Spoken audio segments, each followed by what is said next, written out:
ఇందులో అవినీతి జరిగింది, హరీష్ రావు సంతోష్ రావు చేశారు, మా నాన్నకి ఏం సంబంధం లేదని చెప్తే సరే నమ్ముతారు నమ్మరో ప్రజల ఇష్టం, కానీ అదొక మచ్చ అయితే పడిపోయింది. సేమ్ ఫోన్ ట్యాపింగ్ విషయంలో కూడా ఎవరు ఫోన్లు చేశారు, ఎందుకు చేశారు, అది ఇంకా విచారణ సంస్థలు తేల్చాలి. బట్ అక్కడ కూడా కొంత ప్రజల్లో చర్చ చాలా పెద్ద ఎత్తున జరిగింది. సో దట్ నవ్వు ఇప్పుడు ఈ రేస్ విషయంలో కూడా అదిగో ఇచ్చే ఉంటారు తీసుకునే ఉంటారని. సో ఇప్పుడు బీఆర్ఎస్ పరిస్థితి ప్రజల్లో ఏంటి ఈ అవినీతి విషయంలో? అంటే ఒక రకమైన ఈ మచ్చల నుంచి ఒకవైపు పొలిటికల్గా ఇబ్బందులు పడుతున్నారు అనుకోండి, దీని నుంచి బయటికి రావడం సులువా? రిషి గారిని ఏమంటే ఇలా గ్లోబల్ ప్రచారాన్ని నమ్ముకొని కాంగ్రెస్ పార్టీ అధికారంలోకి వచ్చింది. ఒక అబద్ధాన్ని పలుసార్లు నిజమని చెప్తే నిజమైంది అనుకుని ప్రజలు నమ్మి ఓట్లేసారు నిజమే అనుకుని. కానీ ఇది అబద్ధం అని 20 నెలల్లో తేలింది అనేది స్పష్టంగా ప్రజల ముందు అర్థమవుతా ఉంది.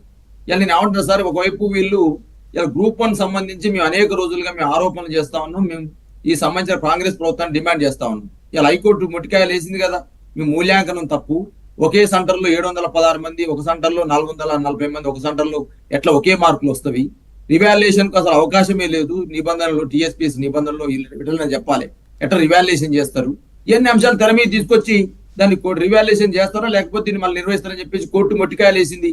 ఇలా జియో నెంబర్ 29 తీసుకొచ్చి ఎస్సీ ఎస్టీ బీసీ మైనార్టీ వర్గాల పిల్లలకు మీరు అన్యాయం చేస్తారని చెప్పేసి ఒకవైపు వాదనలు వినిపిస్తారు. దీనికి పెట్టకండి, ప్రొసీజరల్ ల్యాబ్స్ కాదు, ఇది ప్రొసీజర్ ల్యాబ్స్. ఇప్పుడు అది మాట్లాడితే మళ్ళీ మీ హయాంలోకి వెళ్తే ఎన్ని జరిగాయి చాలా లిస్ట్ చెప్తారు ఇప్పుడు చరణ్, దానికి మన టైం సరిపోతుంది. నా పాయింట్ ఏంటంటే ఈ కేసుల విషయంలో అంటే పొలిటికల్గా వలనరబుల్గా ఉన్న సిచ్యువేషన్ ఒకవైపు, ఈ కేసులన్నీ మెడకు చుట్టుకున్న పరిస్థితి ఒకవైపు, తెలంగాణ సమాజం మిమ్మల్ని చూస్తోన్న పర్సెప్షన్, దీంట్లోంచి మీరు ఇప్పుడు బయటపడే వే అవుట్ ఏంటంటున్నాను నేను.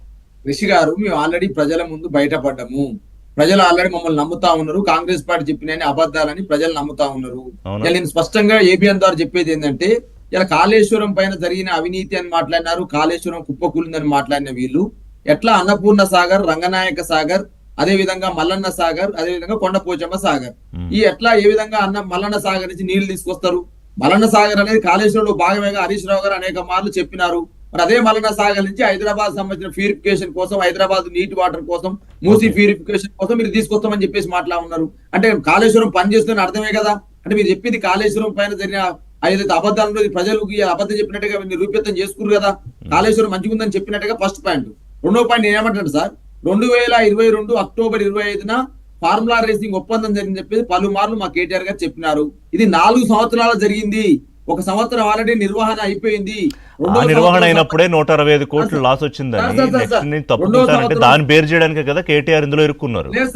లేదు సార్, రెండవసారి ఒప్పందం విషయంలో జరిగిన రెండవసారి ఏదైతే నిర్వహణ చేసినప్పుడు అక్టోబర్ 5వ తారీఖు 2024 సంబంధించి మీ 25% నిధుల్ని, అక్టోబర్ 11 2024 20% నిధులు అంటే 50% నిధులు అంటే సుమారు 45 కోట్ల రూపాయలు. ఎనీవే డీటెయిల్స్ లోకి కాదు ఇప్పుడు. అయితే మీరు చెప్పదలుచుకుంది ఏంటి?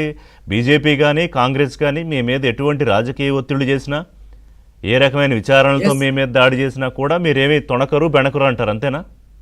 ప్రజాపక్షంగానే బీఆర్ఎస్ పార్టీ కొట్లాడుతుంది, ప్రజల నాయకుడిగానే మా కేటీఆర్ గారు కొట్లాడుతారనే అంశాన్ని స్పష్టంగా మరోసారి ఏబిఎన్ మళ్ళీ వచ్చే ఎన్నికల దాకా కూడా ఇంతే ఫైటింగ్.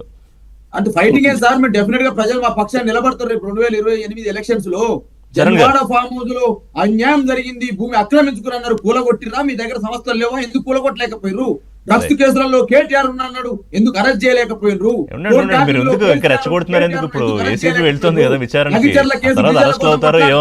హైకోర్టు పొట్టికాయలేసి మిమ్మల్ని కాదా? రాజు పాకాల సార్